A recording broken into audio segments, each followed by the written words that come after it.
நம்முடைய பாரத தேசத்துக்கு உயிர் நாடியாய் ஆதாரமாய் விளங்கக்கூடியவர் எப்போதும் சீதையோடு கூடியிருக்கும் ஸ்ரீராமச்சந்திரன். இதிகாசங்கள் புராணங்கள் எல்லாமே சிறப்புடையவை. ஆனால் புராணங்களை காட்டிலும் இதிகாசங்கள் பிரபலங்கள். அதிலும் மகாபாரதத்தை விட ஸ்ரீராமாயணத்துக்கு தனி சிறப்பு. ஒருபுறம் அயோத்தியாவாசிகள் அனைவருக்கும் ராமன் முக்தி கொடுத்தார். தான் இந்த பூலோகத்தை விட்டு புறப்பட்டு போகும்போது அனைவரையும் சாந்தானிக லோகத்துக்கு கூட அழைத்து போனார் என்பது அவ்வுலகத்தை கொடுத்த பெருமை.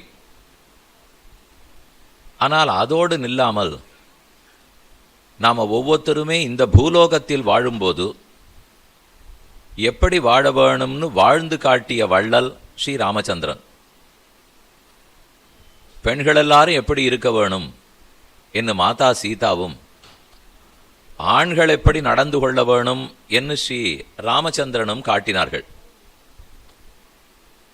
அதோடு தந்தைக்கு மகன் எப்படி இருக்க வேண்டும், மாமனாரிடத்தில் மனாட்டு பெண் எப்படி இருக்க வேணும், இப்படின்னு அன்றாட வாழ்க்கைக்கு தேவையான பலவற்றையும் சீதையும் ராமனும் சேர்ந்து நடத்தி காட்டினார்கள்.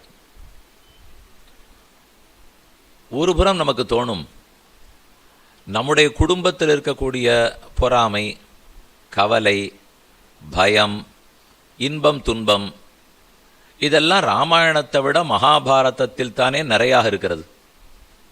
அது ஏமாற்றுதலாகட்டும் வஞ்சனையாகட்டும் அவ்வளவு தூரம் ராமாயணத்தில் காணப்படவில்லையே, மகாபாரதத்தில் தானே நிறைய இருக்கிறது.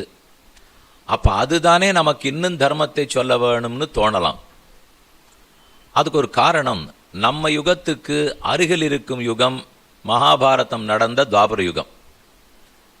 அதனால தான் கலியுகத்தினுடைய வாசனை அங்கும் வீசி இருக்க வேண்டும். இதை ஆச்சாரியர்கள் வியாக்கியானம் பண்ணும்போது கலியுகத்துக்கு தோல் தீண்டியான துவாபர யுகம்னு எழுதுவார்கள். தோல் தீண்டினா ஒட்டி உறவாடி கொண்டு போவதுன்னு அர்த்தம். அதனால் வேணுமானால் அது கலியுகத்தில் நடக்கிற வம்புகள்லாம் கூட இருக்கலாமே தவிர, அதை காட்டிலும் நிறைய அர்த்தங்கள், சாஸ்திரார்த்தங்கள், வாழ வேண்டிய முறை, நேர்மை, சத்தியம், தானம் இவை எல்லாமே ஸ்ரீராமாயணத்தில் நிறைய உள்ளன. அவ்வளவு ஏன், ராமாயணம் முதல் ஸ்லோகத்திலிருந்து கடைசி ஸ்லோகம் வரைக்கும் பார்ப்போம். எங்கேயா இருந்தாலும் ராமன் இருந்துதான் தீருவார். அவர் இல்லாத இடம் ஏது? ஆனால் அதை போல மகாபாரதத்தில் கண்ணன் இருப்பாரான்னு கேட்டால் எத்தனையோ இடத்தில் இருக்க மாட்டார். சில பருவங்களில் அவரை பற்றின பிரஸ்தாவமே இருக்காது. ஏன்னால் அவருக்கு அந்த கதைக்கும் தூரம் அதிகம். ஆனால் ராமாயணம்ங்கிறது ராமனை பற்றியே வந்த கதை. அதுக்கு வேறெங்கேயும் சாட்சி தேடிட்டு போக வேண்டாம், பெயரே சாட்சி. மகாபாரதத்தில் கண்ணனுடைய பேர் இல்லையே, ராமாயணத்தில் தானே ராமனுடைய பேர் இருக்கிறது. சீதாயாச்சரிதம் மகத்துன்னு சொல்லுவார்கள். காவியம் ராமாயணம் கிருஷ்ணம் சீதாயாச்சரிதம் மகத்து பௌலஸ்திய வதமித்யேவ. வெவ்வேறு பேர் வச்சு பார்த்துட்டு போகிறோன்னுமோ, இது சீதா சரித்திரம், இல்லை இது ராமாயணம் ராமனுடைய கதை, இல்லை இது பௌலஸ்தியனான ராவணனை பற்றின வதம் அப்படின்னு வெவ்வேறு வச்சிருந்தாலும் சீதை ராமன் முதல்லேருந்து முடிவு வரைக்கும் அவர்கள் தான் நிறைந்து இருக்கிறார்கள். இப்படி பேர்லேருந்து, ஸ்லோகத்திலேருந்து, சர்க்கத்திலேருந்து, காண்டத்திலேருந்து நிறைந்து இருக்கிறவர். ஆனால் அவரை காட்டிலும் சில பேருக்கு ராமாயணத்தில் முக்கியத்துவம் காணப்படுகிறது. அதில் ஒருத்தர் தான் விபீஷணன். விபீஷணனை ஆச்சாரியர்கள் வியாக்கியானம் பண்ணும்போது விபீஷணன்னு மட்டும் சொல்றதில்லை, ஸ்ரீ விபீஷண ஆழ்வான் அப்படின்னு ரொம்ப மரியாதையோடு குறிப்பிடுவார்கள். ஆழ்வார்கள் 10 பேர், இன்னும் 2 ஆழ்வார்கள் சேர்த்தாலும் ஆழ்வார்கள் 12. அதை தவிர சில பேருக்கு அந்த மாதிரி பேர் இருக்கு. பரதாழ்வான், சத்ருகனாழ்வான், விதுராழ்வான், பிரஹ்லாதாழ்வான், விபீஷணாழ்வான், இதை போல சிலருக்கு தான் இந்த ஆழ்வான்கிற பட்டத்தை சேர்த்திருக்கிறார்கள். இதில் இந்த ஸ்ரீவைஷ்ணவ சம்பிரதாயத்தில் ஆழ்வார்கள் காலம் முடிந்த பிற்பாடு ஆச்சாரியர்களுடைய காலம் ஆரம்பித்து ஸ்ரீமன் நாதமுனிகளிடத்திலேருந்து அது தொடங்கி வருகிறது. இதில் ஆச்சரியா அந்த ஒத்திருக்குமே ஆழ்வார்ங்கிற பேர் கிடையாது.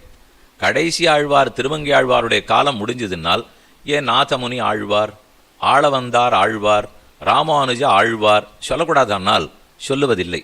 ஆழ்வார்கள் தான் ஆழ்வார்கள். அவர்கள் தான் பகவத் பக்தியிலே திளைத்தவர்கள். அந்த பக்தியில திளைச்சிருந்தா தான் அந்த பேர் கிடைக்கிறது. அப்ப நாமெல்லாம் என்னவா இருப்போம் அப்படின்னு தகப்பனார் வேடிக்கையை சொல்லுவார். அவர்கள்லாம் ஆழ்வார்கள், நாமெல்லாம் வீழ்வார்கள். அவர்கள் வாழறா, ஆழ்ந்திருக்கிறதுனால பக்தியில் ஆழ்ந்திருந்தா வாழ போறா, பக்தியில இல்லேன்னு தவிர்த்திருந்தோம்னா தாழ போகிறோம். நம்மாழ்வார் முதல் பாசுரத்திலேயே உயர்வர உயர்நலம் உடையவன் எவனவன், மயர்வர மதிநலம் அருளினன் எவனவன், அயர்வரும் அமரர்கள் அதிபதி எவனவன், துயரரு சுடரடி தொழுது எழு என் மனனேன்னு பாடினார். தொழுதால் எழலாம், தொழாவிட்டால் விழலாம். தொழுதத்தனை எழ முடியும். இல்லேன்னா ராவணனை போல திதாபஜ்யேயம் அப்பியம் நனமேயம்னு வச்சுட்டு இருந்தேன்னால் ஒரு நாள் நான் வாழ முடியாது. அதனால எத்தனையோ பேர் ராமன் ராமன்னு சொல்லிட்டு இருந்தாலும் அந்த ராமனை தொழுவது எப்படி, ராமன் திருவடிகளுக்கு கைங்கரியம் பண்ணுவது எப்படி, அவன் சொன்ன சொல் பேச்சு கேட்பது எப்படி, இதெல்லாத்தையும் சொல்லி கொடுத்தவர்களுக்கு தான் இன்னும் பெருமை. அதுல பரதன் அப்படியே கேட்டார், பரதாழ்வான்னு ஆயிட்டார். சத்ருகனன் பரதன் போட்ட கோட்டை தாண்டல, பரதன் தான் உயிரா வாழ்ந்துட்டார். சத்ருகனாழ்வான்னு பேர் வந்தது. ஆனால் அதே ஏன் லக்ஷ்மணாழ்வான்னு சொல்றதில்லை? கூடவே போனவர் அவர். இவா ரெண்டு பேரும் கூட போல. பக்கத்துல திருவல்லிக்கேணி திவதேசம் இருக்கே, அதை பத்தி திருவங்கை ஆழ்வார் பாடிட்டு இருக்கார். பரதனும் தம்பி சத்துருக்கனனும் இலக்குவனோடு மைதிலியும்னு பாட்டை பிரிச்சார். பரதன், தம்பி சத்ருகனன், இலக்குவன், மைதிலி 4 பேர் தானே ராமனு கூட இருக்கிறவா. அவனை தவிர 4 பேர். அதை ஏன் இந்த மாதிரி பிரிச்சிருக்காருன்னு கொஞ்சம் யோசிச்சு பார்க்கணும். பரதனும் தம்பி சத்துருக்கனனும் இலக்குவனும் மைதிலியும் அப்படின்னு உண்மை தொகையை எல்லாத்துக்கும் போட்டிருக்கலாம். சக்கார மாட்டோம் உம்மு உம்மு உம்மு உம்மு 4 தரம் போட்டிருக்கலாம் இல்லையா? 4 தரமும் உம்மு சொல்ல வேண்டாம். பரதன், தம்பி சத்ருக்கனன், இலக்குவன், மைதிலியும்.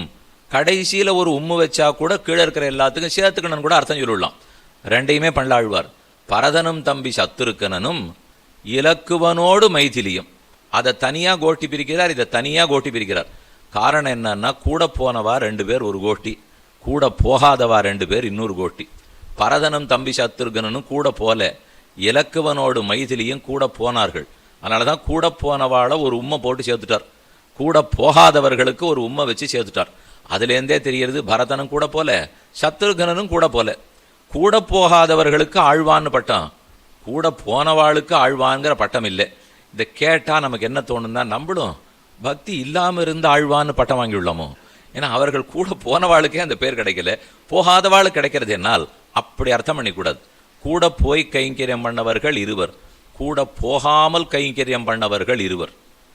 இதைத்தான் வியாக்கியானத்திலே கட்டிலே வைத்தாலென் காட்டிலே வைத்தாலென்னு சொல்லுவார்கள். கட்டிலே வைக்கிறதுனா நாட்டில் இருன்னு சொல்றது, காட்டில் வைக்கிறதுனா என் பின்னாடி காட்டுக்கு வான்னு சொல்றது. ராமனுடைய ஆணை, நீ நாட்டில் இருன்னு பரதனை சொல்லிட்டார், நீ காட்டுக்கு என்னோட வான்னு லக்ஷ்மணனை சொல்லிட்டார். அவர் என்ன சொன்னாரோ அதை செய்தாரே தவிர நாட்டில் இருந்தாரா காட்டில் இருந்தாராங்கிற பேச்செல்லாம் கிடையாது. ராமன் திருவுள்ளப்படி ஒருத்தர் கூடவான்னு சொன்னார், கூட போனார். வராதேன்னு சொன்னார், வரவில்லை. அவர் விருப்பப்படி நடந்தாரோ. இன்னும் கேட்டால் லக்ஷ்மணன் தான் கொஞ்சம் சுமார், பரதன் தான் இன்னும் விருப்பப்படி நடந்தவன். லக்ஷ்மணனை திரும்பிப்போ வராதேன்னு சொன்னா அவர் கேட்டாரோ? அதே மாதிரி பரதனும் பாதுகாப்பட்டாபிஷேகத்துக்கெல்லாம் நான் வரல, சித்திரகூடத்தில் உன்னை சந்தித்தாகி விட்டது, உன்னோட கூடவே வரப்போறேன்னு பிடிவாதம் பிடிச்சிருந்தா என்ன பண்ணிருப்பாரு? ஒன்றும் பண்ண முடியாது. தம்பி கூட்டின்னு போய்தான் ஆகணும். ஆனா அவர் பிடிவாதம் பிடிக்கல. அதிலிருந்தே ராமன் மனப்படி நடந்ததுன்னு பார்த்தால் லக்ஷ்மணனை காட்டிலும் பரதனுக்கு